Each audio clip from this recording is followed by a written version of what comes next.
तो hello guys, कैसे हैं आप सब लोग। स्वागत है आपका मेरे चैनल मूवी हंटर पे। और आज हम बढ़ाएंगे हेडसेट सीरीज को। इसका थर्ड पार्ट बिल्कुल एग्जैक्टली यहीं से शुरू होगा। जिसने पहले पार्ट और दूसरे पार्ट को नहीं देखा है वो आई बटन पर क्लिक करके पहले पार्ट और दूसरे पार्ट को देख ले, वरना कुछ भी समझ में नहीं आएगा।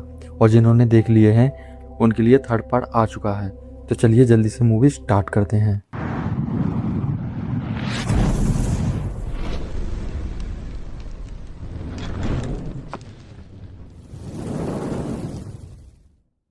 पिछले पार्ट में हमने देखा था कि मैरी बेथ ने क्राउली का चेहरा एक शॉटगन से उड़ा दिया था। वो सोचती है कि वो मर गया और वहां से जाने लगती है, लेकिन हम देखते हैं कि पीछे क्राउली फिर से उठ चुका था।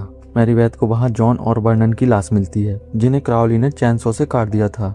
तभी अचानक उसे फिर से क्राउली की आवाज सुनाई देती है। वो जल्दी से उस चेनस्नो को स्टार्ट करने लगती है, लेकिन तभी आकर क्राउली उसे पकड़ लेता है और हवा में लटका देता है। उसका चेहरा थोड़ा बहुत हील हो चुका था। मैरी बेथ अपना हाथ उसके चेहरे में घुसा देती है। वो दर्द के मारे उसे छोड़ देता है और सीधा चलती हुई चेनस्नो पर गिरता है। चेनसॉ उसे बीच में से काटकर उसके 2 टुकड़े कर देती है। मैरी बेथ उसका बचा हुआ सर उठाकर वहां से निकल जाती है। उसका सर वो इसलिए उठाती है ताकि वो दोबारा जिंदा ना हो पाए। चलते चलते स्वाम से निकलकर वो शहर तक पहुंच जाती है। कहीं और जाने की बजाय वो सीधा पुलिस स्टेशन पर पहुंच जाती है। वहां उसे खून से लथपथ और एक हाथ में शॉटगन और दूसरे हाथ में किसी के स्केलेटन पकड़े हुए देखकर सभी लोग वहां से बहुत डर जाते हैं। पुलिस वाले उसे हिरासत में ले लेते हैं, लेकिन वो कुछ भी बताने की हालत में नहीं थी। वो सिर्फ इतना बताती है कि स्वाम्प में सब मर गए। इतना सुनते ही शेरिफ फाउलर एक यूनिट स्वाम्प में भेज देते हैं। मैरी बेथ को साफ करने के बाद उन्हें पता चलता है कि जितना भी खून उसके शरीर पर लगा था वो उसका नहीं था। उसके शरीर पर सिर्फ छोटे मोटे स्क्रैच थे, कोई भी बड़ा घाव नहीं था। शेरिफ उससे पूछताछ करता है।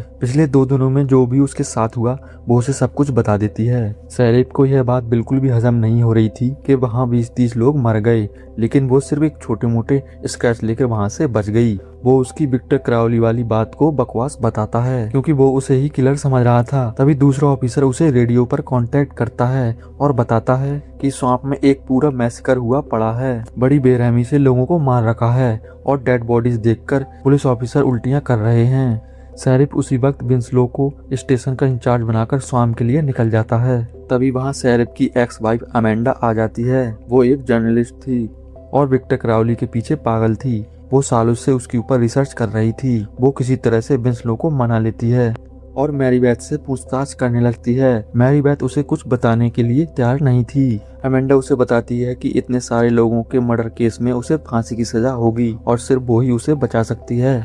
मैरी बेथ उसे सब कुछ बता देती है जो कि पिछले 2 दिनों में हुआ था। वो पूरी तरह श्योर थी कि उसने क्राउली को मार दिया है, लेकिन अमेंडा उसे बताती है कि पैरानॉर्मल वर्ल्ड में विक्टर क्राउली जैसे भूत को रिपीटर कहते हैं, जिसे कि मारा नहीं जा सकता। उसे किसी भी हाल में वापस आना ही है। मैरी बेथ को अभी भी पूरा यकीन था कि उसने क्राउली को खत्म कर दिया है। उधर स्वाम्प पर मेडिकल टीम पहुंच चुकी थी और वो सारी बॉडीज इकट्ठा करने लगते हैं। वहाँ हमें दिखाई देता है एंड्रयू, जिसकी शक्ल आप सबने पहले भी देख रखी है, लेकिन उसका शॉन और जस्टिन से कोई भी लेना देना नहीं है। उसने पहले ही कह दिया था कि सबको लगता है कि सारे एशियंस एक जैसे दिखते हैं, तो इससे पहले कि हम कोई सवाल उठा पाते उसने पहले ही जवाब दे दिए। उन्हें विक्टर क्राउली की बॉडी मिल जाती है और वो उसे सील करके एम्बुलेंस पर ले आते हैं। बाकी बॉडीज के मुकाबले वो बहुत ज्यादा भारी थी।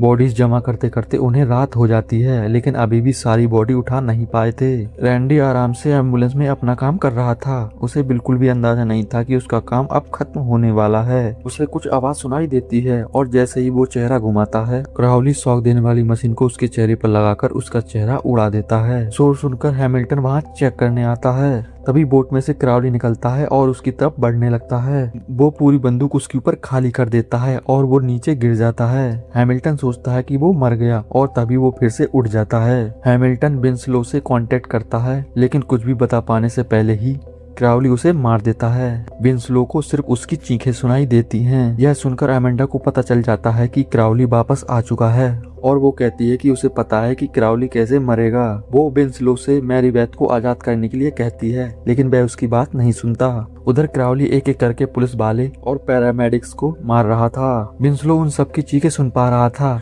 वो अमेंडा पर भरोसा करके मैरी बेथ को वहाँ से निकाल देता है। उधर शेरिफ भी अपनी टीम के साथ स्वयं पर पहुंच जाता है। तभी वहां स्वैट टीम आ जाती है, जिसका इंचार्ज टाइलर उस ऑपरेशन को अपने हाथ में ले लेता है। एक पुलिस वाला जिसका नाम कोरी था, वो उस स्वैम्प में एक आरपीजी लेकर आया था। स्वैट टीम की मेंबर काला उससे पूछती है कि क्या वो एक टीरेक्स को मारने आया है, और वो उसे एक ही नाम बताता है, विक्टर क्राउली। वहाँ एमेंडा मैरीबेथ विंसलो को लेकर किसी एबर्ट नाम के आदमी के घर जाती है। वो थॉमस क्राउली का अकेला रिश्तेदार था और उसकी राख उसी के पास रखी थी।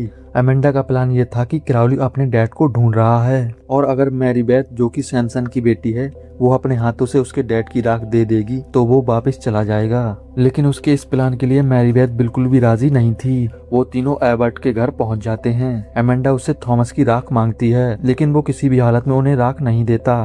तब एमेंडा के पास कोई भी रास्ता नहीं बचता और वो विंसलो की गन उसके ऊपर तान देती है और वो राख लेकर वहाँ से भाग जाते हैं। इधर पूरी टीम जंगल को छान रही थी। उन्हें हर जगह डेड बॉडीज दिख रही थी और वो उनका पीछा कर रहे थे, लेकिन डेड बॉडीज की हालत देखकर उन सबकी भी हालत खराब हो चुकी थी। तभी झाड़ियों में से कोई निकलता है। वो था एंड्रयू, जो कि किसी तरह बच गया था। वो उन्हें बताता है कि विक्टर क्राउली ने उन सबको मार दिया है और उन्हें यहाँ से निकलना चाहिए। उसकी बात सुनकर शेरिफ मिलिट्री को बुलाने लगता है, लेकिन टाइलर उसका रेडियो तोड़ देता है और कहता है कि वो खुद इस सिचुएशन को हैंडल कर सकता है।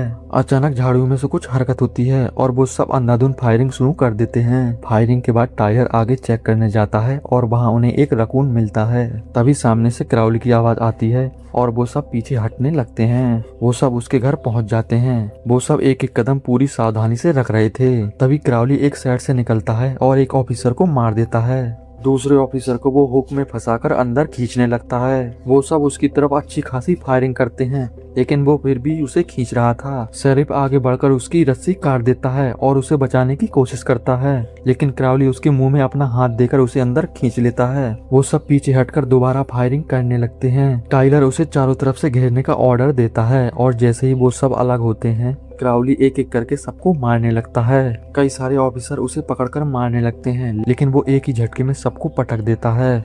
कोई भी उसका मुकाबला नहीं कर पाता और वो एक एक करके सबको मारने लगता है। उनकी सारी गोलियां उस पर बेअसर थीं। टाइलर की गोलियां खत्म हो जाती हैं और वो सीधा जाकर उससे भिड़ जाता है, लेकिन क्राउली उसे कोई भी मौका नहीं देता और उसकी रीढ़ की हड्डी पकड़कर खींचने लगता है। वो खोपड़ी समेत उसकी रीढ़ की हड्डी बाहर निकाल लेता है। यह देखकर कोरी अपना आरपीजी तैयार करने लगता है और उसके ऊपर फायर कर देता है। उस आरपीजी से उसका पूरा घर तबाह हो जाता है। कोरी सेलिब्रेट करने लगता है, लेकिन उसे पता नहीं था कि क्राउली अभी भी जिंदा है।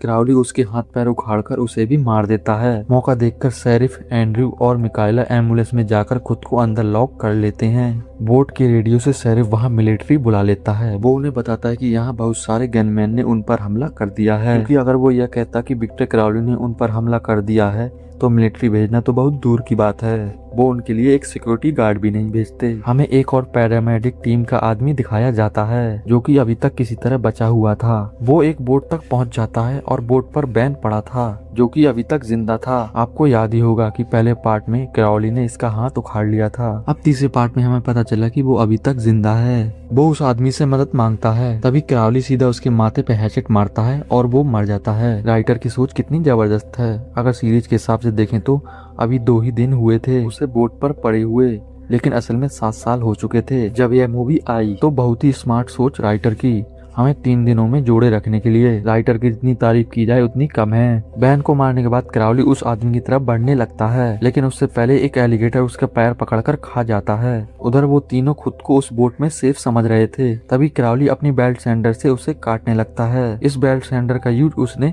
पिछले दोनों पार्ट में किया था। वो उस बोट में एक होल बना देता है। एंड्रयू के सामने एक हथौड़ा पड़ा था। वो उसे उठाने की कोशिश करता है। तभी क्राउली उसे पकड़ लेता है। कायला क्राउली के हाथ पर हथौड़े से हमला करके एंड्रयू को बचाती है। तभी अमेंडा, विंसलो और मैरीबेथ के साथ क्राउली के घर पहुंच जाती है। वो जोर जोर से क्राउली को बुलाने लगती है। क्राउली उसकी आवाज सुन लेता है और वहाँ से चला जाता है। शेरिफ भी उसकी आवाज पहचान लेता है और वो उसे बचाने के लिए वहाँ से बाहर निकलता है। तभी क्राउली उसे पकड़कर उसका चेहरा पूरी तरह घिस देता है। शेरिफ की गन कायला के सामने गिर जाती है और उसे लगता है कि वो उसे उठा सकती है। जैसे ही वो आगे बढ़ती है, क्राउली उसे पकड़ लेता है, लेकिन एंड्रयू उसकी कोई मदद नहीं करता और चुपचाप उसे मरते हुए देखता है। उधर अमेंडा जोर जोर से चिल्लाकर उसे बुला रही थी और वो वहाँ पहुँच जाता है। अमेंडा मैरीबेथ के हाथों में थॉमस की राख दे देती है। क्राउली राग को देखकर शांत हो जाता है। मैरीबेथ उससे माफी मांगती है, जो भी कुछ उसके डैड ने उसके साथ किया, और उसके सामने थॉमस की राख रख देती है। राख को देखकर क्राउली के मुंह से निकलता है डैड। क्राउली राख उठाने के लिए आगे बढ़ता है, लेकिन विंस्लो को लगता है कि वो मैरीबेथ को मारना चाहता है और वो उसे शूट कर देता है। पूरी 2 मैगजीन विंस्लो उसके ऊपर खाली कर देता है और सोचता है कि वो मर गया। तभी क्राउली उठ खड़ा होता है और अपने हाथों से पकड़कर उसे बीच में से फाड़ देता है। अमेंडा जल्दी से राख उठाकर मैरीबेथ के पास फेंक देती है और उसे दोबारा देने को कहती है। तभी क्राउली उसे भी पकड़ लेता है और जिसके ऊपर उसने इतने सालों से रिसर्च की थी वो ही उसे मार देता है। अमेंडा के ऊपर एक कहावत बिल्कुल ठीक बैठती है कि अगर किसी चीज को तुम दिल से चाहो तो पूरी कायनात तुम्हें उसे मरवाने में लग जाती है। अमेंडा का सिर धड़ से अलग करने के बाद क्राउली मैरीबेथ को उठाकर एक पेड़ की टहनी में फंसा देता है। आज 2 दिन बाद आखिरकार क्राउली उसे मारने वाला था। तभी मैरीबेथ वो मटका उसके सिर पर मारकर फोड़ देती है और उसके डैड की राख उस पर गिर जाती है। तभी क्राउली का शरीर गलने लगता है। हम देखते हैं कि वो पूरी तरह से पिघल रहा था। मैरीबेथ किसी तरह टहनी को तोड़कर नीचे गिर जाती है और शॉटगन उठाकर दोबारा उसके जिंदा होने का वेट करती है, लेकिन इस बार वो जिंदा नहीं होता। तब वो बचे कुचे विक्टर क्राउली के शरीर को उड़ा देती है। यहाँ हम देखते हैं कि क्राउली फाइनली मर जाता है, क्योंकि उसकी हड्डियां भी जल जाती हैं और मैरीबेथ की भी सांसें बड़ी मुश्किल से ही चल रही थीं। तभी वहाँ मिलिट्री चॉपर्स आ जाते हैं। एंड में हमें मैरीबेथ की धड़कनें रुकती हुई दिखाई जाती हैं और यहाँ मूवी खत्म हो जाती है। इस मूवी के एंड से यह तो साफ है कि क्राउली मर चुका है। फिर इसका अगला पार्ट कैसे आया, यह जानने के लिए आपको अगले पार्ट का वेट करना होगा। मैरीबेथ बच पाएगी या नहीं, ये भी आपको आगे ही पता चलेगा। नेक्स्ट मूवी यहाँ से शुरू नहीं होगी, इसलिए 3 दिन का खौफनाक खेल यहीं खत्म होता है। अगर आपको यह सीरीज पसंद आ रही है तो वीडियो को लाइक कर देना। आपकी जानकारी के लिए बता दूं कि क्राउली एक घोस्ट नहीं है या फिर घोस्टी है, लेकिन वो दिखता है और बहुत ही नुकसान पहुँचाता है। जैसा कि आपको सेकंड पार्ट में पता चला था कि क्राउली कोई आम बच्चा नहीं था, वो एक श्राप का नतीजा था। शैनन उसे श्राप देकर मरी थी। उस श्राप की वजह से उसे मरने के बाद भी शांति नहीं मिली थी और ऊपर से वो हैलोवीन की रात वो इतनी बुरी मौत मरा, इसलिए वो भटकता रहता है। और आप लोगों का सवाल होगा कि 10 साल तक उसने अपने डैड को क्यों नहीं ढूंढा, तो उसका डैड 10 सालों तक अपने घर में ही था और जब वो अपने घर में ही था तो उसे ढूंढने का कोई मतलब नहीं बनता। और जिस दिन वो मरा उसके रिलेटिव उसे वहाँ से ले गए और जब रात को क्राउली घर वापस आया तो उसे वो नहीं मिला और तब वो उसे पागलों की तरह ढूंढने लगा। ये सारी मेरी थ्योरी हैं, फिल्म मेकर्स ने हमें कोई जवाब नहीं दिया है। तो मैं होप करता हूँ कि आपके सारे डाउट्स क्लियर हो गए होंगे। अगर कोई भी डाउट्स हो तो कमेंट में पूछ लेना। वीडियो पसंद आई तो वीडियो को लाइक करना और ऐसी ही मूवीज देखने के लिए आपको सिर्फ एक काम करना है, मेरे चैनल को सब्सक्राइब करना है। और इसका 4th पार्ट कल आएगा, इसलिए चैनल को जरूर से सब्सक्राइब कर लेना। तो मैं मिलता हूँ आपसे नेक्स्ट वीडियो में, तब तक के लिए सबको बाय।